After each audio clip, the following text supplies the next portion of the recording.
A continuación, la palabra del ex fiscal, el doctor Hugo Omar Cañón.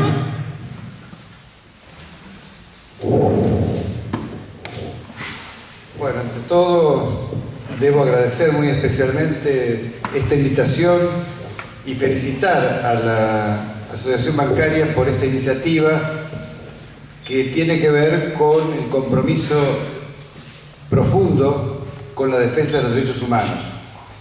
El otro día, cuando hablábamos en Buenos Aires junto con Garzón, yo marcaba justamente esto, que creo que es el único gremio, o no sé si habrá alguno más, que tenga esta estructura dentro de la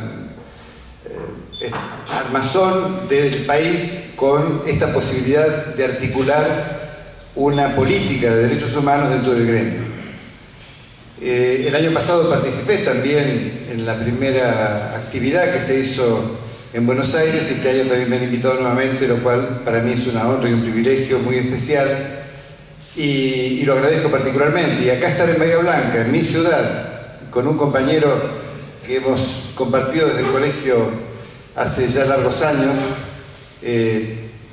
para mí también es muy satisfactorio, y rodeado de amigos comprometidos como ustedes, que están acá precisamente porque creo que de alguna manera vienen a vivir un momento que tenga que ver con el significado de la memoria.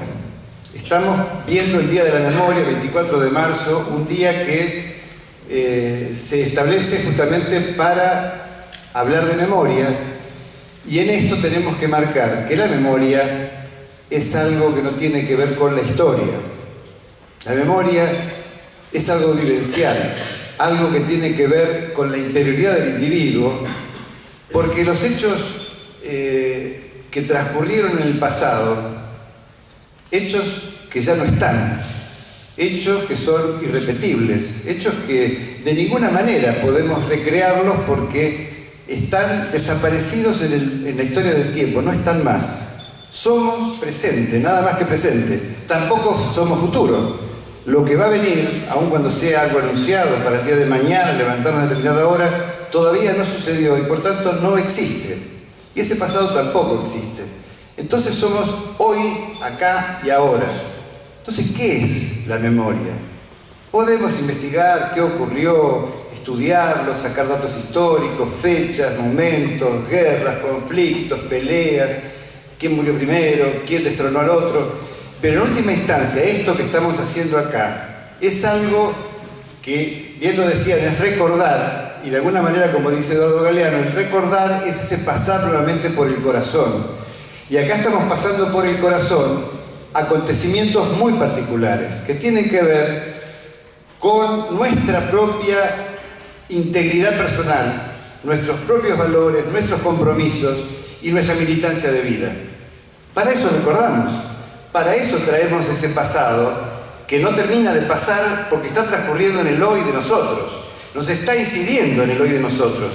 Nos está incidiendo para ver qué vamos a decirle a nuestros hijos respecto a eso que pasó. Si vamos a negar esos hechos, si vamos a consolidar una política de olvido, si vamos a avalar que se disimule lo que pasó en la historia, o si por el contrario vamos a asumir una actitud de compromiso, de confrontación con ese pasado horroroso, de denuncia, de visibilización, para ponerlo en la piel que portamos nosotros, que vivimos esa época, pero sobre todo, no por nosotros, sino para trasladarlo a las generaciones que vienen, para que sepan y descubran ese punto de lo que pasó y de lo que no se tiene que repetir.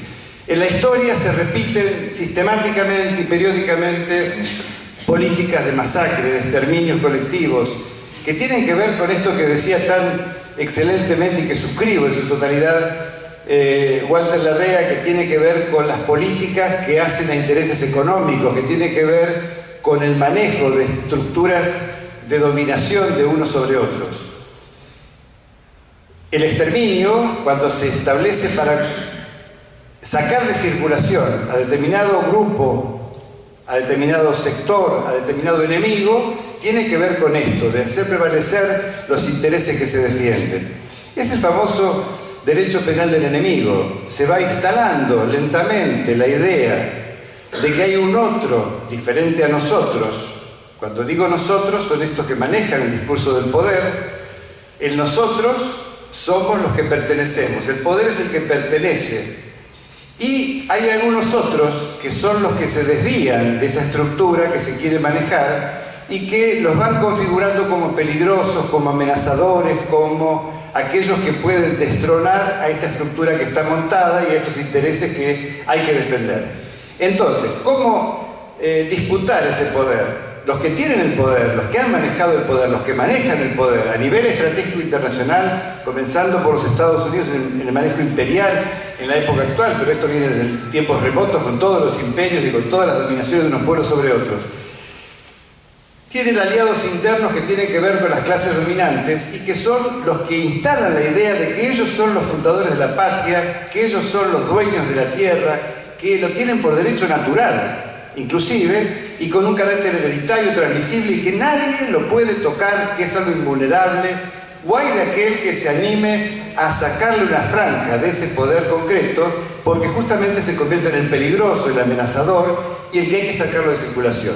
Si se lo puede sacar a palazo con la policía, se lo pueden controlar, se lo manda en cana 2x3, bueno, más o menos la cosa está controlada. Ahora, cuando surgen movimientos importantes, emancipadores, movimientos que tienden a cambiar esa estructura y esa matriz, ahí ya la amenaza es más potente y entonces hay que recurrir a planificaciones diferentes. Hoy estaba escuchando el discurso de Oscar Allende, que se lo recomiendo porque está subido a Facebook, está circulando, que pronunció por cadena nacional el 23 de marzo de 1976 y que acá en Bahía Blanca, no por casualidad, el canal Telenueva no lo reprodujo. No hizo la conexión en cadena porque aquí iba a hablar, era un aliado de las izquierdas internacionales. Entonces acá lo podaron, lo vetaron, lo censuraron, les sabían por supuesto que el golpe se iba a dar en la madrugada del día 24. Y Oscar Allende habla de esto mismo justamente, la confrontación de lo que es el poder popular, el poder de las mayorías, frente a ese poder concentrado de los dueños del discurso público instalado como factor de dominación permanente. Recién en un reportaje decía que la Argentina fue formateada, recién Larrea lo estaba diciendo también claramente, la Argentina fue formateada con una estructura determinada, con la organización nacional que se monta desde 1862, cuando asume Mitre como presidente. Primero, después del conflicto entre Rosas y la lucha entre Rosas y Urquiza, la provincia de Buenos Aires queda separada, pero finalmente prevalece el criterio de los intereses porteños, se logra la unificación, se modifica la Constitución de 1853, de 1860, y ahí se arma una organización nacional que inclusive genera un poder judicial con una ley famosa 48, miren ustedes el número de ley 48, que da la estructura de lo que es la justicia federal en todo el país y que todavía está vigente esa ley 48. El otro día lo conversábamos con Julio Mayer, que hay cosas simples que se pueden cambiar, por ejemplo cambiar esa ley 48, hacer una modificación de esta estructura judicial, de este poder judicial que responde a esas corporaciones ya arrancando en la época de Mitre y que no fue tocado hasta el día de hoy, en su esencia, en su matriz conservadora, en su matriz de conservación de los intereses dominantes de una sociedad. Y esa organización nacional que nace en ese periodo que estamos hablando, por supuesto que se dedica a la conquista del desierto, que en última instancia era la masacre de los pueblos originarios para ganar tierra para esa faz productiva y repartir estas tierras entre los que participaron de las campañas y los que financiaron las campañas, que no por casualidad un apellido que financia las campañas, uno de estos integrantes de la aristocracia argentina o patriciado argentino, era un Martínez de Oz. Y si vamos para atrás, un Martínez de Oz, fundador de la Sociedad Rural Argentina. Y si vamos para atrás, antes de 1810, un Martínez de Oz importaba esclavos de África para comercializar la venta de esclavos en el Río de la Plata. Entonces no es casual que haya una línea y una continuidad que también llega al Martínez de Oz de 76 y ponemos en el nombre Martínez de Oz, pero ahí van todos los demás que manejan esta estructura patricia de dominación, esta estructura de poder. Pero claro, no la pudieron conservar demasiado, se mantuvo con los presidentes que tuvieron casualmente presidentes jóvenes como Avellaneda con 36 años electo y 37 asumiendo como presidente, o Roca también a los 37 años, los dos tucumanos, y que, bueno, ahora se escandalizan porque hay un candidato a la Corte que tiene una edad próxima a esa y sin embargo tuvimos dos presidentes con esas edades de 37 años. Ellos consolidaron la estructura y después que se viene, bueno, también lo dijo Larrea, este tema de cómo Argentina se incorpora a la División Internacional del Trabajo, cómo pasamos a ser proveedores de materia prima, productos primarios, primero la exportación de carne enfriada, luego cuando aparece el frigorífico la carne congelada, después se incorpora la agricultura, fines del siglo XIX, principios del siglo XX, y allí aparecen grandes corrientes migratorias por la necesidad de mano de obra. Y esas corrientes migratorias demandaban también ciertos derechos que comienzan a generar una posibilidad de cambio político en el país y que se da con la ley Sáenz Peña, que habilita y posibilita la elección de Hipólito Yrigoyen como presidente, que trae unos beneficios importantes de integración para sectores medios, para sectores de la producción agropecuaria, los arrendatarios de los campos, etc. Y que esto ya les hacía cosquillas a las grandes clases patricias y que en última instancia va generando la Liga Patriótica, todos esos grupos de choque de la derecha que quieren impedir los avances de los sectores populares y la integración en el poder. Y también viene la Semana Trágica, viene la persecución y fusilamiento de la Patagonia. Todo esto son reacciones de ese poder frente a aquellos que quieren avanzar algún paso en las conquistas sociales. Se da el golpe del 30. El golpe del 30 tenemos que tenerlo muy presente. La corte de esa época estaba presidida por el que había sido presidente de la Nación, Juárez Celman. Él era presidente de la Corte, inclusive estuvo a punto de renunciar y estaba dudando si convalidaban o no este golpe de Estado de Uriburu en el 30.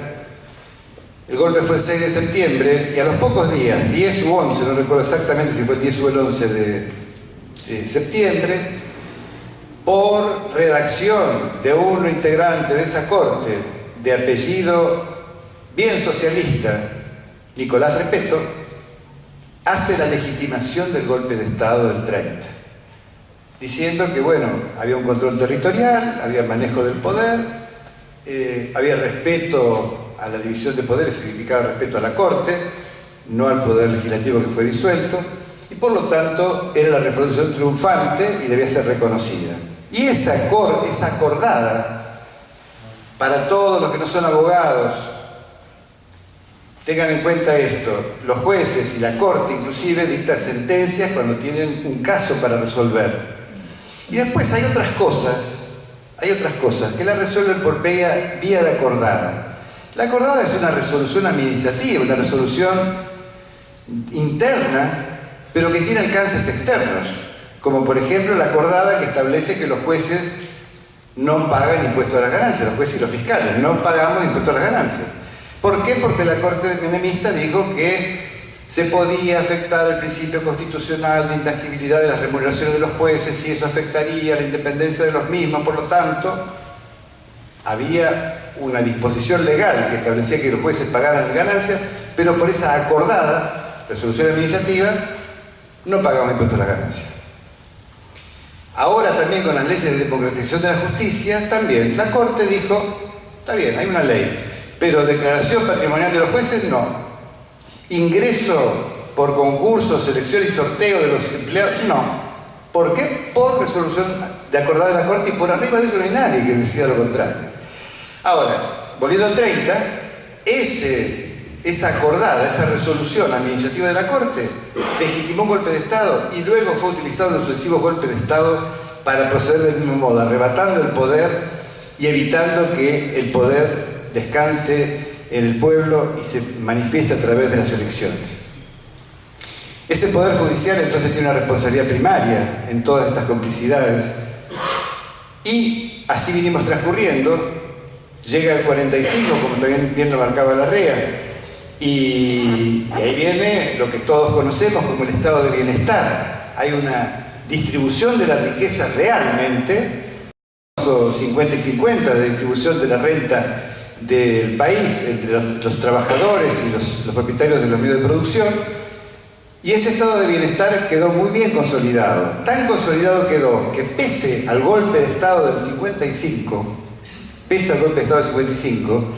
no pudieron cambiar esa matriz del estado de bienestar. Lo intentaron.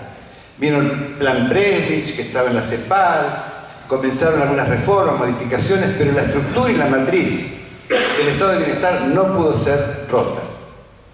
Supervivió en el periodo de Frondizi, en el periodo de Ilia. Entonces quieren darle el golpe a través de Onganía y la política de Krieger-Bacena, romper esa estructura del estado de bienestar, y no pudieron. La militancia, la presencia, los gremios combativos, Itrax Tram, Agustín Tosco, Atilio López, la movilización de Córdoba, el cordobazo, el rosariazo, impidió que todo eso se pudiera dar. Onganía se tuvo que ir, vinieron las transiciones, vino Leviston, que duró un embarazo de 9 meses y luego fue reemplazado por Lanusse, que era el poder real, Lanusse. Acuérdense ustedes que un gran escritor y periodista como era García Lupo, cuando analizaba en aquellos tiempos quién era Onganía, decía: Onganía es la punta del iceberg, pero abajo de ese iceberg, el témpano, es Lanusse, y marcaba todos los vínculos de la aristocracia y del poder oligárquico de la Argentina. Y Lanusse, muy inteligentemente, hace, la posibilidad de transición, y vino la apertura del año 73. Pero la estructura de la represión para poder cambiar la matriz y establecer el modelo que en última instancia se estableció en el 76 y se consolidó con Menem, empezó a elaborarse ya en esos tiempos. Y un ejemplo que les doy es 1972, masacre de Trelew, 22 de agosto. En ese momento, y es una prueba que hemos aportado en el juicio de Trelew, ya estaba toda la planificación de la represión por zonas, subzonas, áreas, subáreas, etcétera, dentro de la estructura del ejército. En el golpe del 76 se establece que la responsabilidad primaria de la represión descansa en el ejército y que quedan subordinadas al ejército las fuerzas de seguridad, policiales, etcétera. Y la Marina, por ejemplo, tenía algunas zonas específicas, que eran las costas de los ríos, las costas de los mares, el partido de Coronel Rosales acá en Punta Alta. Y luego, con aquel reparto de poder del 33% por fuerza, fue tomando atribuciones, sobre todo Macera, para hacerse cargo desde la ESMA de una competencia de la represión ilegal, más allá de lo que estaba establecido en los planes originales de la represión, montada, como dije, en base a una cuadrícula territorial que ya existía en el año 72 como prueba que hemos aportado en el juicio, pero que venía armándose a partir de la ida de los generales argentinos que iban a Francia a recibir instrucciones respecto al plan de exterminio que aplicaron, y de tortura que aplicaron los franceses tanto en Indochina como en Argelia. Había un famoso general que era tildado de progresista y de general virtuoso, como era el general Rosas, que Rosas fue uno de los generales que fue justamente a recibir instrucciones de esta mecánica, y otros más como López Aufranc, etcétera, que fueron los que fueron dando el diseño interno, o Osiris Villegas, que fue comandante del 5º Cuerpo de Ejército acá en Bahía Blanca, que luego fue ministro del Interior en la época de Guido, que recibió un balazo acá en la mandíbula, toda la historia, llamaban La Foca, andaba con los bigotes, y estuvo ya viejo acá cuando estábamos con los juicios, honrado por el ejército en el 5º Cuerpo de Ejército, ese general Osiris Villegas. Todos los que armaban esta doctrina de seguimiento para la represión y cambiar la matriz, que en última instancia es lo que trataron e hicieron. Entonces, cuando estamos en un día como hoy, un día de reflexión, de pensamiento, yo creo que lo central es pensar a qué respondió ese plan tan tremendo de eliminación del otro, configurado como enemigo, y naturalizando su exterminio como si fuera peor que un animal. Se debía justamente a este cambio de matriz. Y tenemos que tener presente esas complicidades que existían en este mecanismo paralelo. Había por un lado una justicia formal que mal o bien funcionaba, y luego estaba esto otro que era una estructura subterránea, invisibilizada y negada, que era el sistema de secuestro, traslado, tortura, desaparición y muerte. En general, el mecanismo era fijar un blanco. El blanco era la persona que tenía que ser detenida, secuestrada. Caían generalmente patotas, sobre todo, como bien dijo Larrea también, clase trabajadora en altísimos porcentajes, según resulta del propio informe de la CONADEP, después siguen los estudiantes. Caer en horas de la noche, encerrar a la familia en una habitación, en un baño, tomar un pullover, taparle la cara, la visión, meterlo en un auto, sobre todo los Ford Falcon, pisarlo en el piso, apuntarlo con un arma, taparle la cabeza con la bota y salir raudamente hacia la escuelita, en el caso nuestro, donde ya otra patota estaba esperando, se abrió la tranquera para que ingresen y de ahí trasladarlo inmediatamente al lugar de torturas, donde había un interrogador y había un picaneador que aplicaba la tortura y algún médico que regulaba y controlaba hasta dónde se podía torturar y sacar información, y desde ahí generar nuevos procedimientos fijando nuevos blancos. Y después dejarlos aislados, vendados, atados, esposados en lugares húmedos, en lugares en los que no tenían posibilidad de salir. Las mujeres que les suspendía la menstruación por las condiciones en las que estaban. Hombres que no podían, mujeres también, que no podían defecar porque se constreñían en esa situación en la que vivían. Recuerdo un caso de un prisionero que estuvo en esas condiciones como 20 días hasta que cae un enfermero o un médico que le da un purgante y pide ir al baño. El baño era un excusado que estaba en las afueras de la escuelita, y me acuerdo cuando le tomé declaración a esta persona, me miraba como sin animarse a decirme, porque pensaba que, después me lo dijo, pensaba que yo no le iba a creer, o podía pensar que él estaba loco. Porque así vendado como estaba, cuando lo van a llevar al baño, abren la puerta y él pensó que lo tiraban a un horno. ¿Y por qué le vino esa imagen? Porque estuvo aislado 20 días en la sombra, en la penumbra, en la humedad, incomunicado y sin hablar, y vendado y atado, y cuando lo llevan al exterior para ir al excusado, los rayos del sol lo impactan de tal forma, y vendado como estaba, imaginaba que era un horno al cual lo iban a arrojar. Esto es un ejemplo leve, levísimo, de lo que significa el sufrimiento de un prisionero en un centro clandestino de detención. Jamás podremos saber cuál es el sufrimiento último, como decía Primo Levi, porque nadie puede contar qué le ocurrió en el momento que lo iban a matar, en el momento que lo iban a arrojar vivo al mar. Pero podemos aproximarnos a ese terror y a ese dolor por referencias o relatos como este. O de otra víctima de Bahía Blanca, 18 años, pelando tomates, esperando que los padres vengan del cine, y viene la patota, lo secuestra, la trasladan al centro clandestino de detención, y es violada por un suboficial que era amigo del padre. Esto lo dijo en el juicio por la verdad, no dio el nombre del amigo del padre, porque el padre vivía en aquella época todavía y temía que el padre tuviera una descompensación ante esta noticia tan terrible. Ejemplos aislados de ese sufrimiento padecido ahí adentro, en condiciones terribles, o por ejemplo otro de la señora de Candeloro, que fue prisionera en Mar del Plata, que declaró como 100 veces, la CONADEP, la PDH, el juicio a las juntas, fue declarando, pero nunca declaró sobre la violación. Recién se hizo un juicio especial por la violación que sufrió cuando sus hijos fueron grandes, habló con ellos, explicó, los hijos querían que se hiciera este juicio, y el represor, violador, era un tal Molina de la Fuerza Aérea. Cuando ella decía y hacía referencias a que alguien de la Fuerza Aérea la había violado, decía que estaría loca, porque en Mar del Plata solamente intervino la Marina y el Ejército. La Fuerza Aérea, nada que ver. Ella insistía que había visto un distintivo, esto, lo otro, era Fuerza Aérea y la trataban de loca. Como también la trataban de loca porque ella decía que un soldado correntino fue la que le hizo un clic para querer sobrevivir, porque ella se estaba dejando morir. Y vino un soldado y le dijo, le tocó el hombro y le dijo: che señora, y le dejó el plato de comida del ejército: si no comes te vas a morir. Y la tonada era correntina.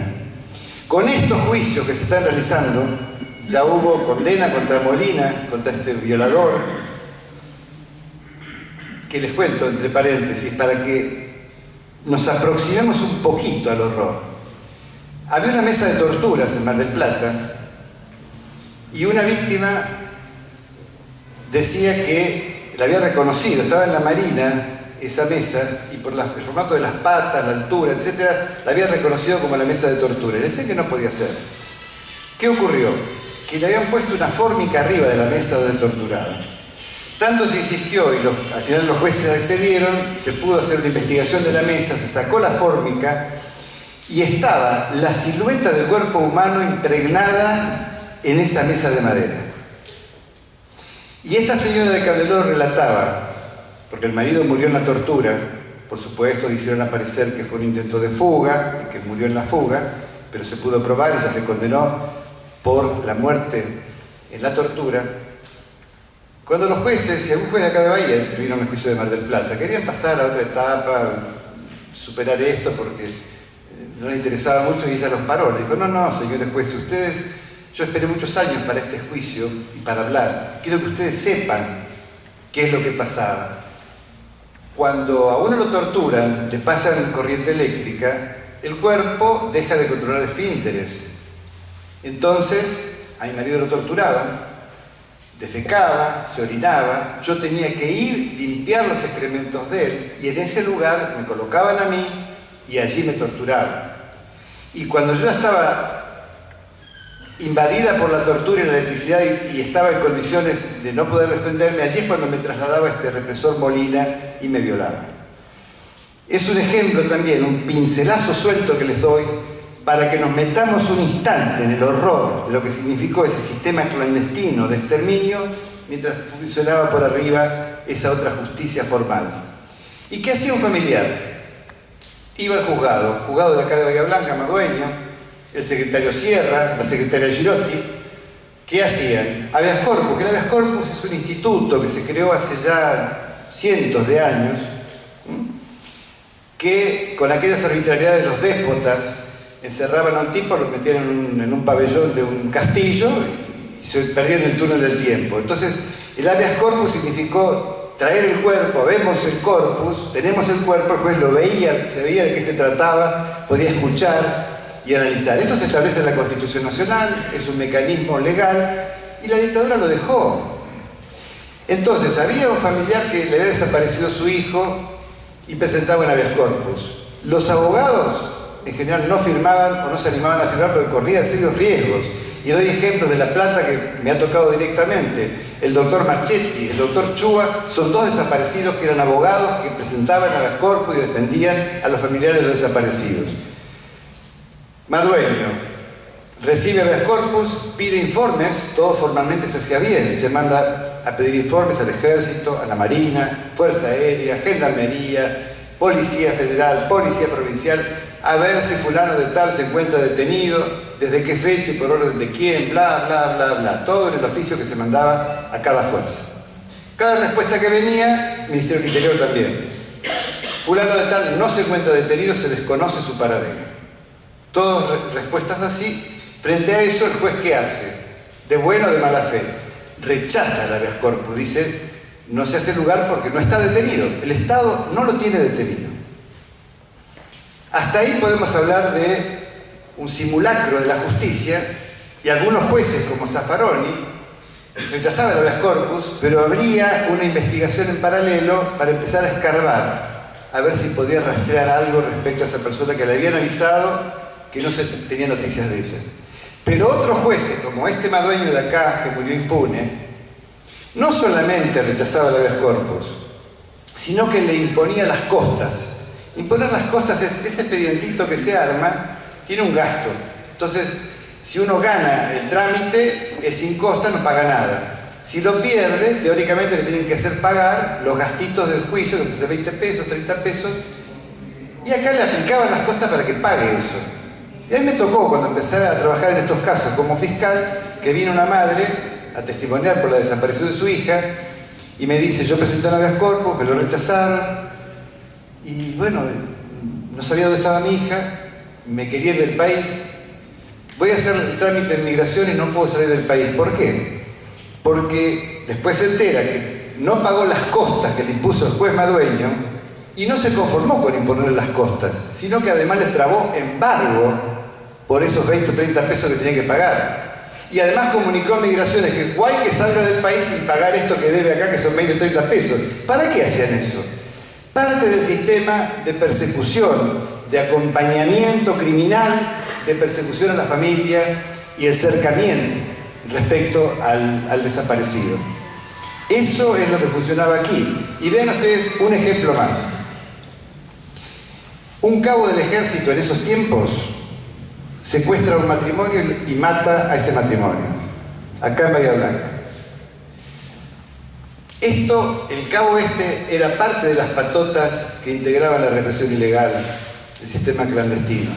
Pero esto que hizo de secuestrar, lo hizo por cuenta propia, por fuera del sistema. El comandante del cuerpo era Catuzzi, ¿y qué hace? Lo denuncia penalmente, y el sistema penal, Jové Fortuny y los jueces de acá, se hacen cargo porque era un delito, un homicidio grave. Recién ahí en ese caso se visibiliza porque salió del sistema clandestino. Y el fiscal de cámaras era Fernández Orozco. ¿Y qué hizo Fernández Orozco frente a este crimen del cabo? Pidió la pena de muerte, que existía pena de muerte en la dictadura. Solo 2 fiscales de cámara del país pidieron pena de muerte en época de dictadura. Fernández Orozco de Bahía Blanca y Casanovas del departamento de San Martín, que luego fue juez de la casación por designación de Carlos Menem. Y lo condenaron, la Cámara no llegó a disponer la pena de muerte, sino que lo condenó a perpetua. Ustedes con ese ejemplo pueden ver cómo funcionaban las dos cosas de mentirita y de verdad, entre comillas, relativa. Y doy otro ejemplo más y ya dejo porque se me tira demasiado esto. Pero para que, si hablamos de memoria, pensemos en lo que es el horror. Lo que se hacía con los vuelos, que ahora se acaba de informar, hay una gran secretaria de Derechos Humanos en el Ministerio de Defensa, y lo han dado a publicidad en estos días, de cómo salían los vuelos desde Campo de Mayo, con Hércules y con Herculitos, le decían que eran pequeños aviones que habían comprado la Fiat de Italia. Y están los vuelos de la muerte que hacía la Marina. Vuelos de la muerte que se hacían sistemáticamente un día por semana, trasladaban a 30 prisioneros más o menos, inyección de pento naval para subir al avión. Al principio arrojaban los cuerpos en el Río de la Plata, y vestidos.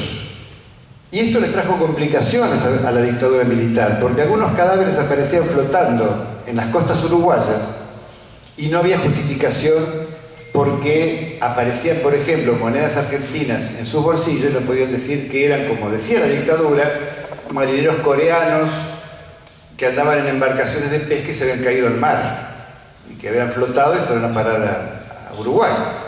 Al margen de otros casos, como el negrito Florial Avellaneda, que estaba empalado y su cadáver apareció también en Uruguay, un chico de 14 años cuando fue detenido y 15 años cuando aparece el cadáver. Entonces, ¿qué hicieron? Estudiaron las corrientes marinas, vuelos más profundos al medio del mar y además tomar la precaución de desnudarlos para que no quede rastro. Si algún cuerpo era remitido nuevamente a las costas, no había prueba, o era muy difícil probar el origen o procedencia. Pero cuando los iban a subir al avión, le daban esta inyección de pento naval, estaban medio atontados, medio atolondrados, medio como mamados, y les anunciaban que iban a ser trasladados a una cárcel del sur. Entonces, los prisioneros, entre abombados que estaban y la esperanza de que iban a una cárcel, subían contentos al avión, y llegaban al avión y tenían música brasileña. Entonces era todo jarana, todo bien, toda alegría. Venía la segunda inyección, desnudarlos, y ahí va el arrojarlos vivos al mar. A eso me refería cuando, como decía Primo Levi, ¿quién puede describir ese último instante y además privar la posibilidad de la libertad de saber que se va a morir? la libertad de saber que uno se va a morir. Ni siquiera ese derecho le dieron a los que mataron en este sistema clandestino perverso, terrible, exterminador, con desaparición de cuerpos. Y para Videla, este desaparecido no estaba ni vivo ni muerto, era algo que se desvaneció, algo que desapareció, algo que se evaporó. No tenía ni siquiera la sustancia humana.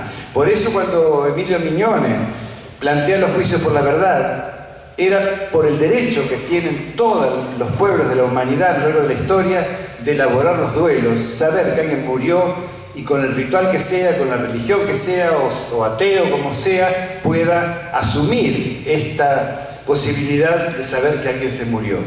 Porque, y esto también lo decía un psiquiatra especializado en estos temas, que el ser humano está preparado para los máximos dolores, inclusive para el dolor terrible que puede significar perder a un hijo, rompiendo la ley natural de que primero muera el padre y después el hijo.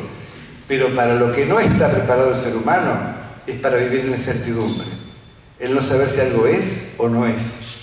Yo recuerdo el caso de una madre que vino con el esposo de una desaparecida, que me hablaba en términos de pasado, como si la hija estuviera muerta, y por otros momentos hablaba en presente, como si ya estuviera en algún lugar. Porque en su cabeza estaba que no sabía si estaba viva o estaba muerta. Quería creer que estaba viva, pero después la lógica le indicaba que pensaba que estaba muerta. Por eso digo, y con esto dejo la reflexión para ustedes, que hoy dije al principio, recordar, pasar por el corazón, meter en la piel, impregnarnos del dolor, del sufrimiento, y eso nos tiene que investir de un poder militante, comprometido, para poder defender estos principios y valores que significan la vida, la libertad, los derechos humanos, y transmitir esto a nuestros hijos, a los amigos, a los que vienen, para que nunca más sea real y para que las dictaduras no vengan con disimulos de discursos mediáticos que van lavando el cerebro de a poco, como se hacen ahora, campañas mediáticas, los golpes blandos, que van instalando la posibilidad de sembrar las dudas de lo que estamos viviendo, y nos constituyamos fuertemente en defender la legalidad, defender la constitucionalidad, defender las autoridades elegidas, participar y propugnar una sociedad integrada, igualitaria, democrática en serio, y que nunca más las dictaduras puedan hacer los estragos que hicieron en esto que arrancó el 24 de marzo del 76.